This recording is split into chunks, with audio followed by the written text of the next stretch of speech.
Well, first of all, really, really proud of our guys for how we played today. I thought we did a really good job defensively in the second half. Hankerson got going for him in the first half, had 15 points. And so we tried to take the ball out of his hands in ball screens. And I thought our guys did a really good job of executing that. Maybe since I've been here, it's the best job we did of sharing the basketball. 26 assists on 30 field goals is pretty incredible. So really, really proud of that and seeing our guys genuinely excited for each other when guys had success. So it was another good step for us. Obviously, we have to continue to get better. We have a long road to go. Next week will provide a different challenge for us as we get ready to head on the road and playing against another Power 5 team, a team that's undefeated, a team that scored a lot of points in their first 2 games. And so we got to get rested up and start getting prepared for the next challenge.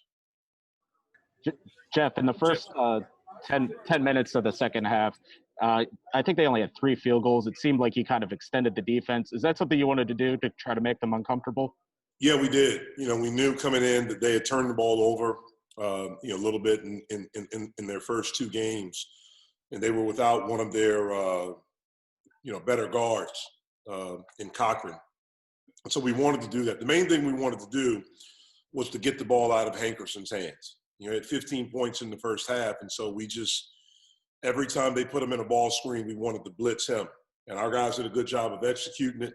And the thing we've constantly talked about is that a ball, when you're defending a ball screen, it's all 5 guys. It's not just the 2 guys in the ball screen. And I thought our guys did a good job of that, and then we were able to capitalize off of the turnovers. Jeff, what could this mean from a confidence standpoint from, shooting wise? Yeah, it was good to see the ball go through the basket. It's interesting. Probably about a week before the first game, if you looked at our numbers all throughout practice, we had shot the ball really, really well, especially Ithiel. Ithiel, Xavier, and Aldis had really, really shot the ball well from beyond the arc, and that's something we chart every day in practice. The week leading up to the first game, Ithiel's numbers started to dip.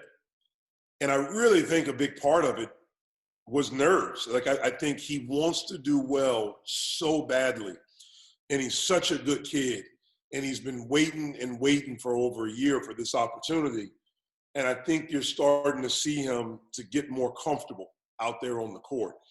The thing I'm most proud of with him is not the fact that he made shots, 5 for 10 from 3, but he had 4 assists and 1 turnover, and so I think you're starting to see a comfort level. And if we can get him shooting the basketball, like I know that he can and his teammates know that he can, that opens up a lot of stuff for us.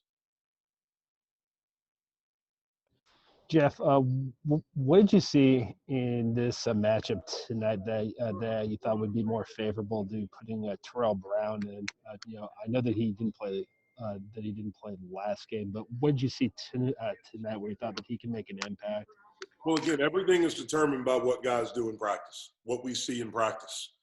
Are you competing? As we're putting together a game plan, can you follow the game plan? Can you do the things that we deem are very, very important for us for each particular game? Obviously, if you can rebound the basketball, if you can defend as a big, if you can defend the basketball, if you can defend the ball screen, if you can protect our paint, if you can ball screen and rim run hard, if you can finish when you get the ball inside, if you know our stuff, those are all the things that go into it. And there's competition in practice. And so, again, Terrell's an important part of our team. And, he has to be ready. He's had a really good attitude. It may be the last game where he didn't play during his time here. At least around me, he didn't hang his head. He came back. He had a good attitude in practice, and he worked. And he's a guy that we're going to need. He has experience. He's had some really good moments here, and we're going to need that as we go forward. Jeff, you scored 33 points off turnovers. It wasn't necessarily a ton of fast break stuff. What did you like about your offense in those possessions where that came immediately after you got a stop on defense? Well, we moved the ball. That's one of the things we did. We shared the basketball. The ball didn't stick. We moved it. It's something we've tried to talk about. We've watched it a lot on film, especially in transition. If you get the thing moving, with our speed, Xavier can really push it. That's why we have to have a big always in there that runs, because it flattens the defense out. And then if you get the ball moving from there, you can force teams to start to play in closeouts. And I thought we did a really good job of sharing the basketball and moving. And obviously, if you make shots, that makes everything better. On Thursday, you said you wanted to see a little bit more from your defensive rebounding. What did you see from that tonight? Again, it was better. Everything was better.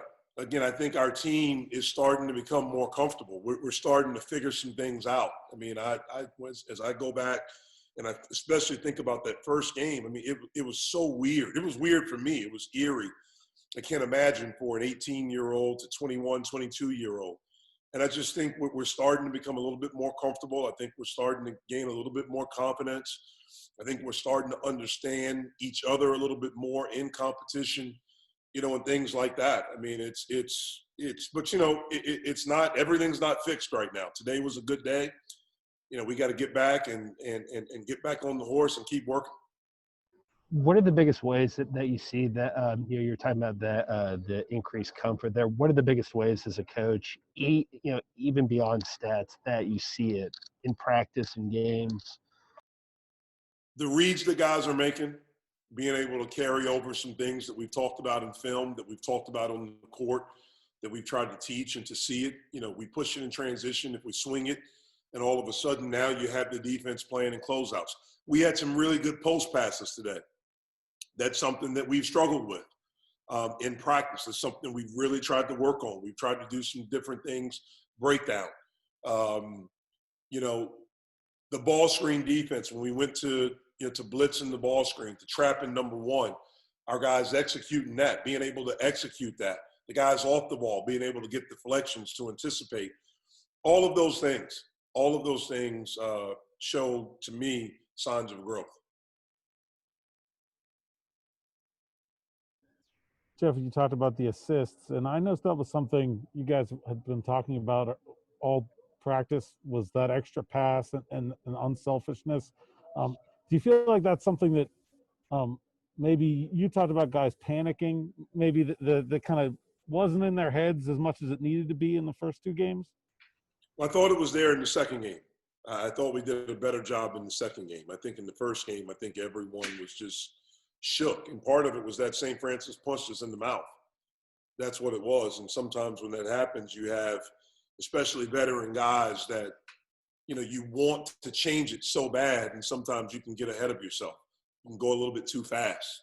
I think we've done a much better job in the last two games of trusting each other, of allowing plays to happen instead of feeling like we have to just make a play.